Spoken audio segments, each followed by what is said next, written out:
My next patron question is from Lance, who wanted to know, when do people take the hatred of a movie too far?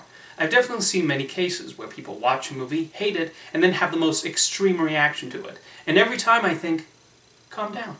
It's okay to not like something and explain what didn't work for you, but when someone goes so far as to attack the cast and crew just because they didn't like what happened on the screen, I don't understand why the anger is warranted. A recent example that comes to mind is the reaction to Jurassic World Dominion. I personally thought the movie was okay.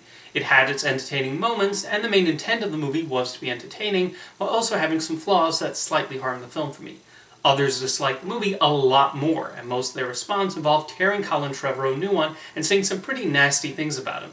You'd think he robbed people's houses while they were in the movie theater, when in actuality all he did was direct an underwhelming film in a long-running franchise about dinosaurs that eat people. He's not a mischievous villain plotting to ruin your day. He's just a filmmaker who made some creative decisions you didn't like.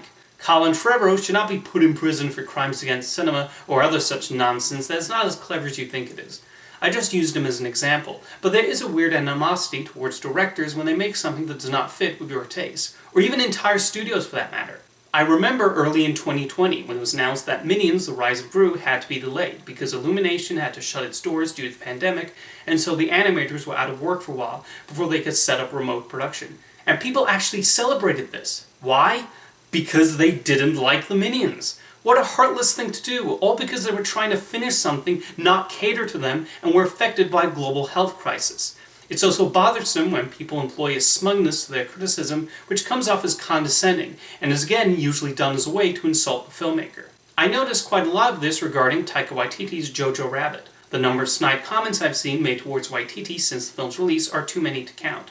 It's even worse in this case because many of these comments show a complete misunderstanding of the movie's intentions. Too many focused on decrying the film being in bad taste, while ignoring the film is about the dangers of propaganda on young people. In fact, a lot of those remarks or reviews that said Jojo Rabbit was in bad taste sounded like the things said to Mel Brooks about The Producers when that premiered. The Producers is now considered a comedy classic, so I think time will be kind to Waititi and Jojo Rabbit. Nonetheless, much like with Colin Trevorrow, you would think he committed a horrible crime the way he was talked about by some. I just mentioned the initial reaction to The Producers, and one of the most bizarre reviews came from Pauline Kael, who took Brooks to task for putting too much Jewish humor in the movie.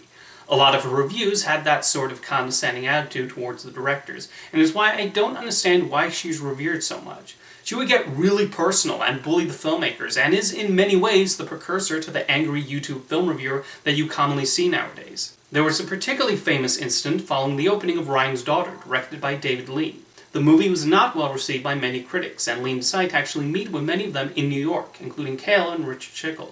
They proceed to trash him for 2 hours for daring to make Ryan's Daughter, and he left the meeting completely shattered and drained. They did not have to like his newest film, but they got to meet the director of Lawrence of Arabia, Brief Encounter, and The Bridge on the River Kwai. They really felt this was an appropriate way to treat him. He could even have been a less well-regarded filmmaker, and it still would have been unnecessarily cruel. I've spent most of this video talking about when people vilify directors merely for making creative decisions they don't like, but it really is something that happens too much for my comfort. There's even one internet comedian who had a running joke where he portrayed M. Night Shyamalan as some diabolical villain out to destroy cinema. He just made a live-action adaptation of an animated show or some horror films that did not land with you. Calm down. Anyway, are there any other examples you can think of people taking the hatred for a movie too far and think they should just calm down? Let me know in the comments, and thank you for your question, Lance.